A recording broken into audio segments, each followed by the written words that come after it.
स्वागत है horror stories 520 में। अगर आप अकेले हैं तो अपने कमरे का दरवाजा अंदर से लॉक कर लीजिए, क्योंकि आज की कहानी सुनने के बाद आप अपने ही आईने में देखने से खौफ खाएंगे। लाइट्स बुझा लीजिए और ध्यान से सुनिए। शहर के शोर से दूर एक पुरानी सी बिल्डिंग में रोहन ने नया फ्लैट किराए पर लिया था। फ्लैट सस्ता था और बहुत बड़ा भी, लेकिन उस फ्लैट में एक अजीब सी बात थी। वहां के बाथरूम में लगा आईना। वो आईना दीवार में इस तरह से जड़ा हुआ था जैसे उस बिल्डिंग के बनने के वक्त से ही वहीं हो। उसके किनारे काले पड़ चुके थे और कांच के अंदर एक अजीब सा धुंधलापन था। पहले 2 दिन सब कुछ नॉर्मल रहा, लेकिन तीसरी रात जब रोहन रात के करीब 2:30 बजे बाथरूम गया तो उसे कुछ अजीब महसूस हुआ। उसने पानी से अपना चेहरा धोया और जब उसने आईने में देखा तो उसे लगा जैसे उसकी परछाई ने आंखें खोलने में 1 सेकंड की देरी कर दी हो। जैसे वो परछाई रोहन की नकल तो कर रही थी, लेकिन थोड़ी स्लो। रोहन ने अपनी आंखें मसली। उसे लगा शायद नींद की वजह से उसे ऐसा लग रहा है। उसने अपना दाहिना हाथ हवा में उठाया।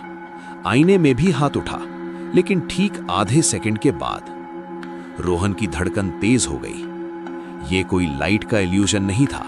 उसका रिफ्लेक्शन उसके वक्त से थोड़ा पीछे चल रहा था। डर के मारे रोहन तुरंत बाथरूम से बाहर आ गया और उसने दरवाजा जोर से बंद कर दिया। पूरी रात वो ठीक से सो नहीं पाया। बार बार उसकी नजर बाथरूम के बंद दरवाजे पर जा रही थी। अगली सुबह धूप निकलने के बाद रोहन की हिम्मत थोड़ी वापस आई। उसने सोचा रात को दिमाग थक गया होगा। वो वापस बाथरूम में गया। इस बार आईना बिल्कुल नॉर्मल था। रोहन ने जो भी किया, आईने ने ठीक उसी वक्त वही किया। रोहन थोड़ा मुस्कुराया और अपने डर पर खुद ही हंसने लगा, लेकिन तभी उसकी मुस्कुराहट अचानक गायब हो गई, क्योंकि रोहन तो हंसना बंद कर चुका था, लेकिन आईने के अंदर उसकी परछाई अभी भी मुस्कुरा रही थी। रोहन डर से जम गया।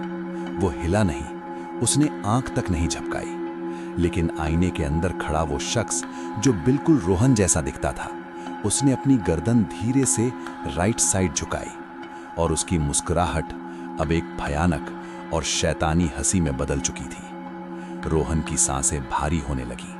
वो पीछे हटना चाहता था, लेकिन उसके पैर जमीन से चिपक गए थे। तभी आईने के अंदर से एक आवाज आई, बहुत ही धीमी और खुरदुरी आवाज, जैसे कांच पर नाखून रगड़े जा रहे हों। बाहर बहुत ठंड है। रोहन की चीख उसके गले में ही अटक गई, क्योंकि वो आवाज उसके खुद के कानों में नहीं, बल्कि उसके दिमाग के अंदर गूंज रही थी। आईने के अंदर वाली परछाई ने अपना हाथ आगे बढ़ाया और आईने के कांच पर अंदर से अपना हाथ रख दिया। जैसे ही उसने कांच को छुआ, बाथरूम का बल्ब फ्लिकर करने लगा और कमरे की हवा अचानक से बर्फ जैसी ठंडी हो गई। पीछे से बाथरूम का दरवाजा अपने आप जोर से बंद हो गया। धड़। रोहन वहां से भागना चाहता था, लेकिन उस आईने के अंदर वाले शख्स ने कांच के आर पार अपना हाथ निकाल दिया। वो हाथ बिल्कुल बर्फ जैसा ठंडा था और उसने रोहन का गला जोर से पकड़ लिया। रोहन ने छुड़ाने की कोशिश की, लेकिन उस हाथ में इंसानों जैसी ताकत नहीं थी। अब तुम अंदर जाओ, मुझे बाहर रहना है। एक जोर का झटका लगा और रोहन का दिमाग पूरी तरह से अंधेरा हो गया। जब रोहन की आंख खुली तो उसे अपने गाल पर बिल्कुल ठंडे फर्श का एहसास हुआ। उसने धीरे से अपनी आंखें खोली। वो बाथरूम के फर्श पर गिरा हुआ था, लेकिन सब कुछ उल्टा था। वॉश बेसिन राइट की जगह लेफ्ट में था। दरवाजे का हैंडल दूसरी तरफ था। वो उठकर खड़ा हुआ और उसने अपने ठीक सामने देखा। उसके ठीक सामने हवा में एक बड़ा सा धुंधला कांच तैर रहा था, जैसे कोई बड़ी सी टीवी स्क्रीन हो। और उस कांच के उस पार असली दुनिया थी। रोहन का असली बाथरूम, और वहां रोहन खुद खड़ा था। लेकिन वो रोहन नहीं था, वो उसका हमशक्ल, उसका इम्पोस्टर था। वो इम्पोस्टर अपने बालों को ठीक कर रहा था और फिर उसने कांच की तरफ देखा, सीधा रोहन की आंखों में, और उसने एक भयानक और शैतानी मुस्कुराहट दी। उसके बाद वो इम्पोस्टर बाथरूम से बाहर निकल गया और आईने के उस पार पूरा अंधेरा छा गया। रोहन को समझ आ गया था कि वो कहाँ है। वो आईने की दुनिया में कैद हो चुका था। उसने कांच पर अपने दोनों हाथ मारे। वो जोर जोर से चीखा, मुझे बाहर निकालो, कोई है, बचाओ। लेकिन उसकी आवाज उस आईने के उस पार नहीं जा रही थी। आईने की इस दुनिया में कोई आवाज नहीं थी। बिल्कुल मौत जैसा सन्नाटा था। रोहन उस बाथरूम से बाहर निकला। उसका फ्लैट बिल्कुल वैसा ही था, लेकिन हर चीज उल्टी थी।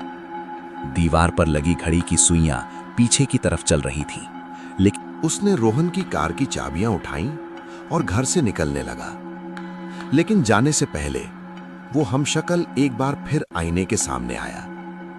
उसने अपनी जेब से एक रेड मार्कर निकाला और आईने के कांच पर बाहर से कुछ लिखने लगा। आईने के अंदर से रोहन पढ़ पा रहा था।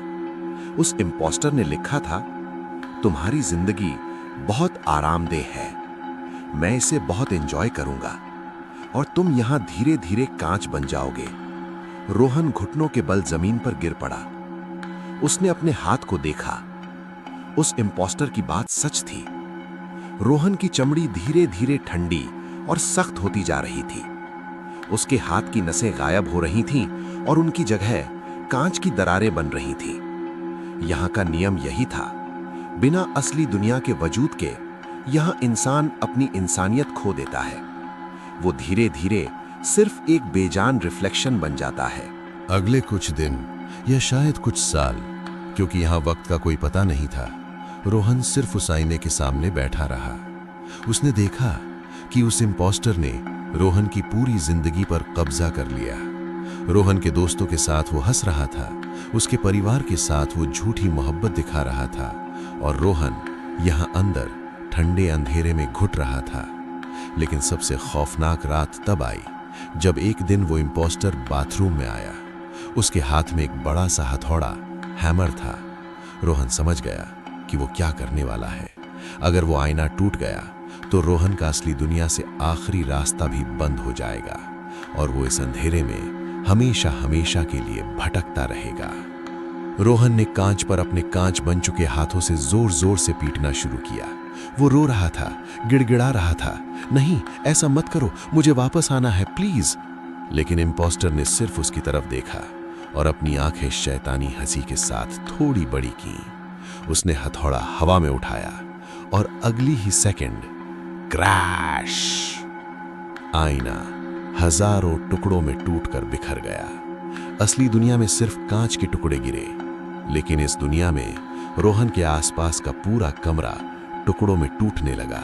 जमीन फटने लगी और वो उस अनंत ठंडे और काले अंधेरे में नीचे गिरने लगा, जहां सिर्फ मौत की खामोशी थी और लाखों रोते हुए आईनों की आवाजें।